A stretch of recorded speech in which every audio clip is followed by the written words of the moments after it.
Hi, everyone. Thank you so much for joining us for our virtual college visit series. Today, we are really fortunate to have Mr. Jalen Thomas with Virginia State University. He is going to share some great information with us. And then, of course, at the end, if you have any questions, feel free to ask those or put them in the chat, and we will make sure that we get to them.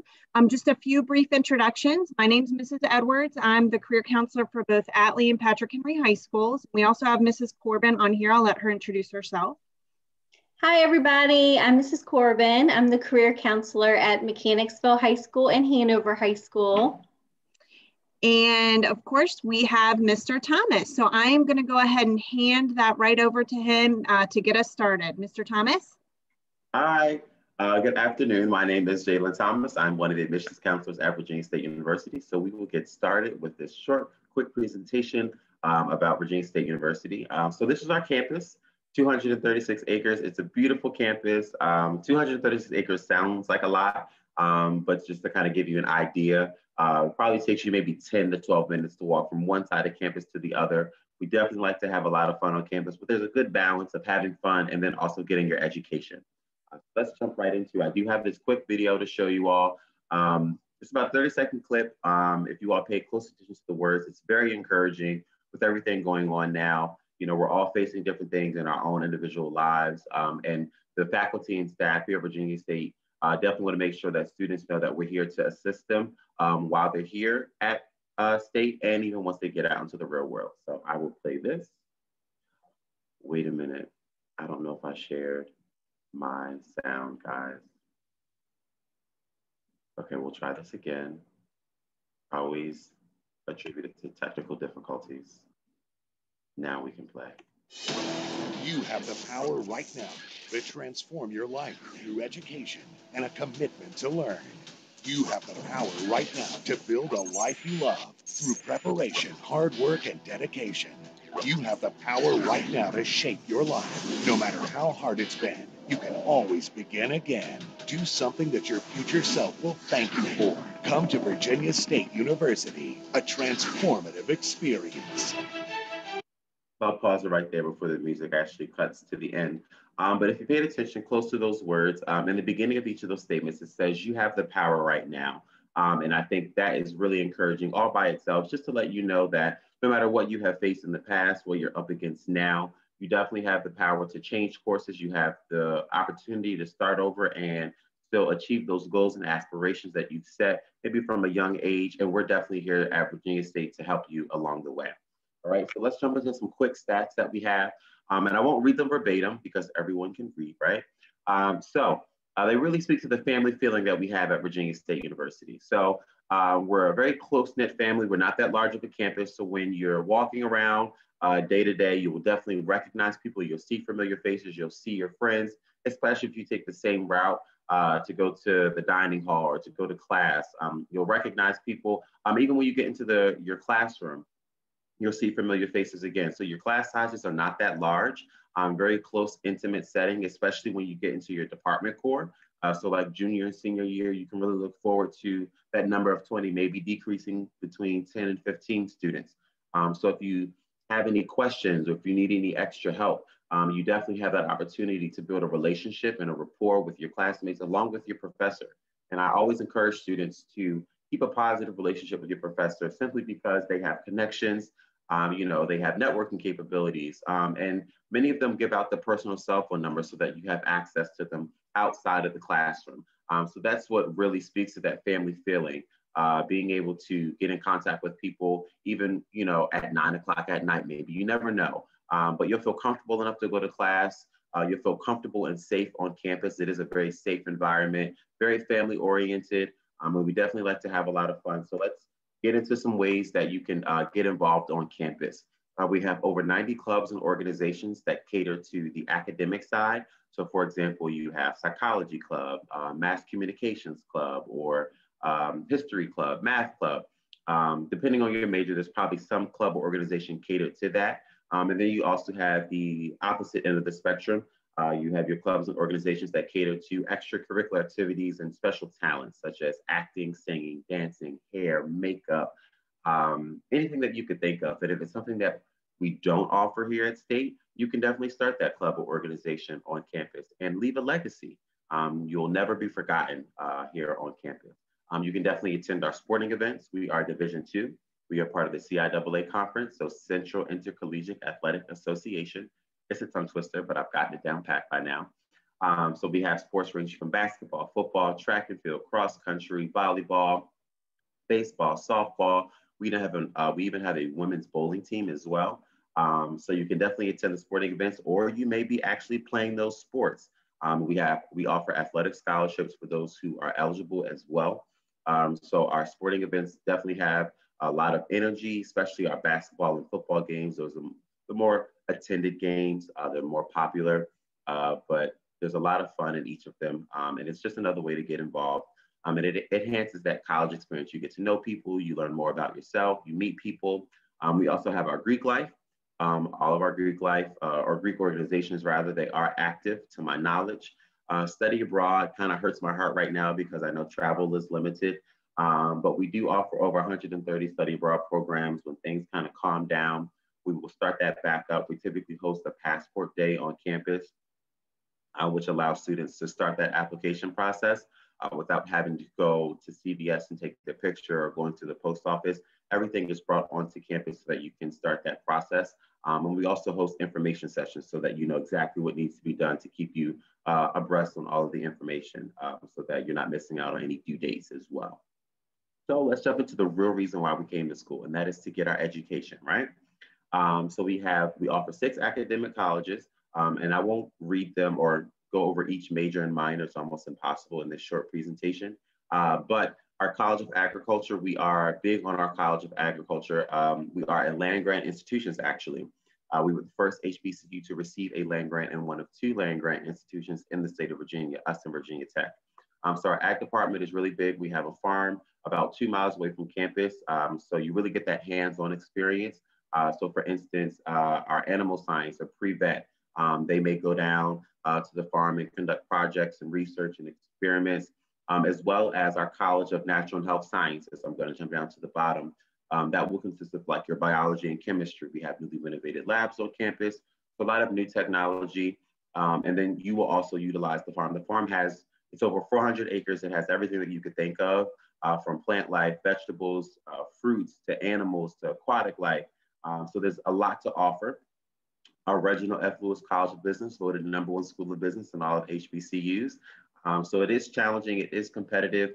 It does force you to think outside of the box. It's going to push you to your limits, but it's going to prepare you for what you would experience out in the real world. So it's going to mirror what you would want your business to look like, or maybe the business that you're going to be working for once you graduate. Our College of Education, our future educators, we offer special education, middle school education, elementary education. That's just to name a few. Just a quick personal story. I myself took a course in the College of Education and almost switched my major because that's how much I enjoy the course, as well as the professor, because they are educators themselves. They have a love and a passion for what they're teaching you. And one thing you can look forward to in each of these departments is that they won't just be talking to you. You'll be able to get up and apply the knowledge that they may have taught in the beginning of class. So I feel like that helps you retain that information when you're able to maybe work in groups or do a mini project before class ends. So you get that hands-on experience in each of the departments, especially our College of Engineering and Technology. When you walk into the engineering building, there aren't many standard classrooms. So you'll always be up and moving, doing something that you really enjoy, especially if you have a passion for what you're majoring in. Probably one of the most popular engineering and technology majors will be mechanical engineering, but we also offer computer science, computer engineering, information logistics technology, electronic engineering technology as well. College of Humanities, that will consist of your mass communication, psychology, social work, sociology, political science. So pretty much like your applied sciences, your visual arts. Under the visual arts program, we have a couple concentrations such as graphic design and animation as well. So a lot to offer. There's journalism, many majors, many concentrations. You can definitely major and minor. You can double major, totally up to you.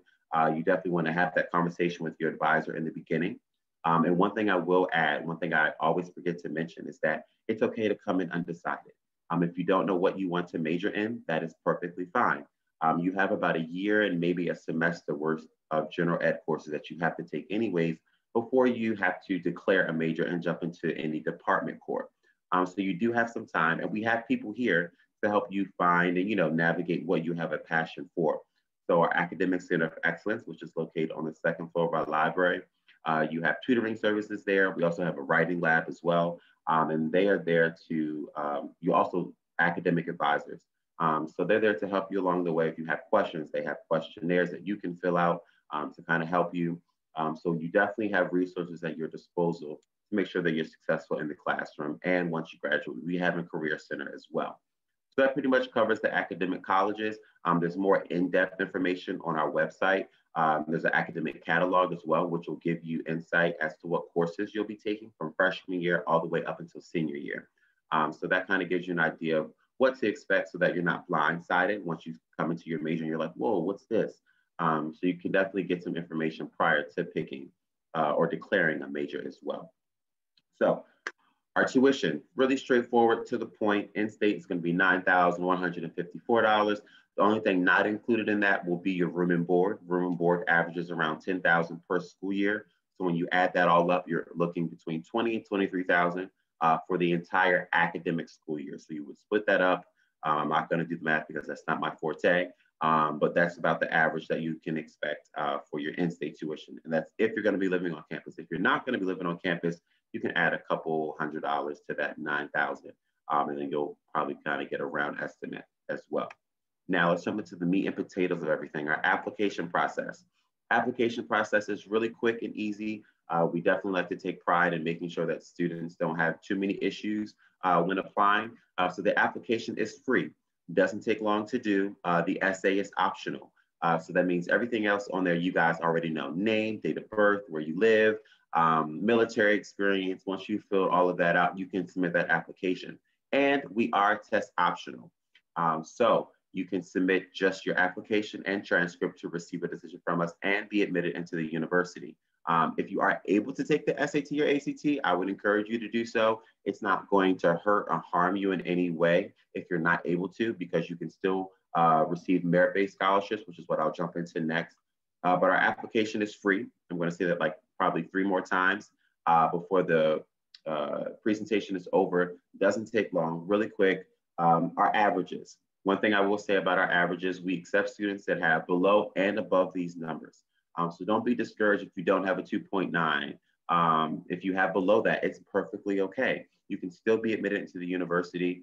And obviously, if you have above that, you can definitely be admitted into the university. You can definitely be admissible. So don't be discouraged by these numbers. They're not requirements. They're exactly what they say. They are averages. And those honors, I'm going to jump into that actually next. So if you are eligible for any of these merit-based scholarships, that deems you an honor student, therefore a part of the honors program. So with the Provost and Presidential Scholarship, you're automatically considered for these scholarships, meaning you don't have to submit another application or write another essay. When you submit your application, transcript, and if you have test scores, you would submit those to us, and then we automatically put you under consideration for these scholarships. So I will go over the bullet points. So originally you did have to have the SAT or ACT, but now we have made things test optional because we know students are not able to take those standardized tests. So with that being said, we do have requirements without scores. So if you have, for instance, a 3.5 GPA or higher, and one of those 3 bullet points, so you don't have to have all 3, but let's say you have a 3.56 and you have 2 AP courses that you've gotten a B or better in, that now qualifies you for the Provost Scholarship without you having test scores. So that's why we take a close look at your transcript to make sure to see if you're eligible for any of these, as well as the presidential. If you have a 3.75 GPA or higher in one of those 3 bullet points, then you would be eligible for those merit-based scholarships. We obviously won't know about valedictorian or salutatorian until the end of the school year. So that's why it's important for you all to send us updated transcripts and scores.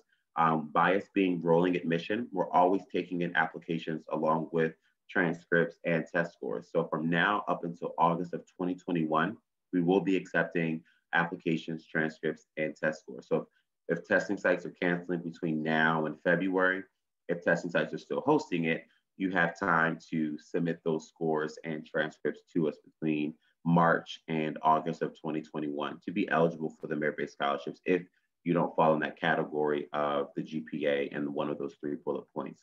So we try to take in consideration with everyone, with everything going on. This next slide is just going to pretty much summarize everything. We recently just updated our website. So unfortunately, that link that's listed there, they literally just updated it like a day or 2 ago. So we're in the process of updating all of our links. But you can still visit our website, vsu.edu. You'll see the admissions, and then you'll see steps on how to apply. The application is free. Like I said before, it doesn't take long to do. So just visit our website and you'll easily find how to apply. We are also on the Black Common app as well. So you can submit your application through there. If I had a preference, I would say submit it through our website, but it's totally up to you. The automatic scholarship consideration is what I just recently talked about with the provost and presidential. So you guys already kind of got a grasp on that. And I do have some contact info down at the bottom. So that's my work cell and my email. So if you have any questions, comments, or concerns about the status of your application, or you sent in transcripts and you want to know exactly where you are in the process, you can definitely reach out to me and I'll be more than happy to assist you. The QR code is not going to work at the moment. We have to generate another one.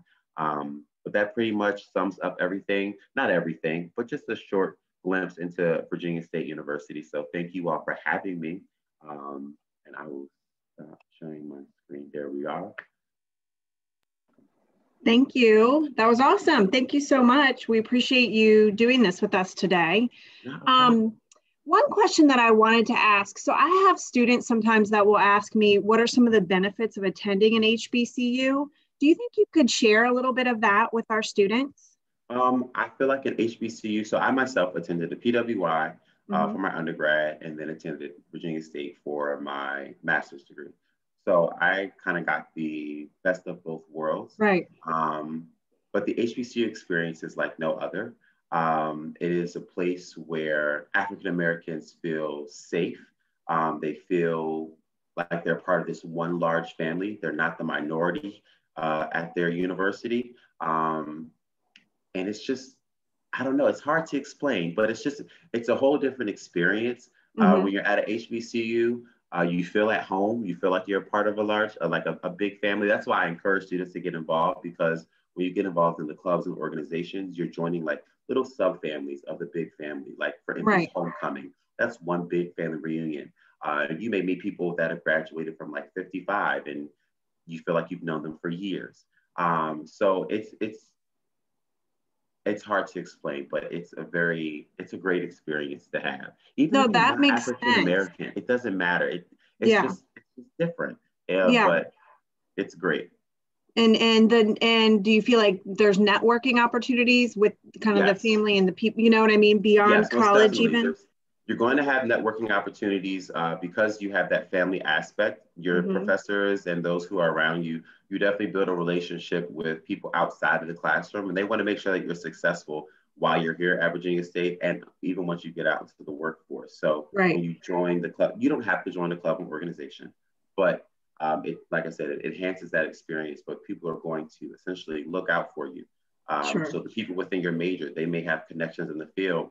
So it's always important for you to keep a good relationship, a good rapport with your professors, because you don't want to be on their bad side. Not saying they're going to purposely, fail you so that you don't pass their class, but they can help you. And the help is there. Even in the CAF, you feel like when you walk in and the lady swiping in, that's like your grandma, she's like, hey, baby, how you doing? So, it's a very welcoming feeling on campus. You definitely have that opportunity to be successful in the workforce. That's their main purpose. They want to prepare you for the real world. So many of the programs mirror what you would experience in your desired field that you want to go into. Well, thank you for sharing that. And to the students, we are really excited to get to kind of partner with Virginia State. We've done a couple of events this school year already on college and career readiness, and you all have been great. So we really appreciate your partnership, and we just hope to continue. Yeah. We really hope to continue to do that. So thank you. Most definitely, yes. We will be here. We want to help the students, everyone. It's not, and another thing that I would like to add, it doesn't matter if you don't come to Virginia State, obviously I'm an advocate, but I want everyone to be successful because Virginia State may not be for everyone. So I want you to find the school that's tailored for you, that you would enjoy so that you can be successful in that environment because everyone's different. And, you know, like I said, Virginia State isn't for everyone. So Sure. find a school that's good for you. Do your research, most definitely. Good point. Well, thank you, Mr. Thomas. We appreciate your time today, and we will be in touch with you this school year. All right. You all have a good one. Thank you for having me and stay safe. Thank you, and you as well. Take care. Thank you. Bye.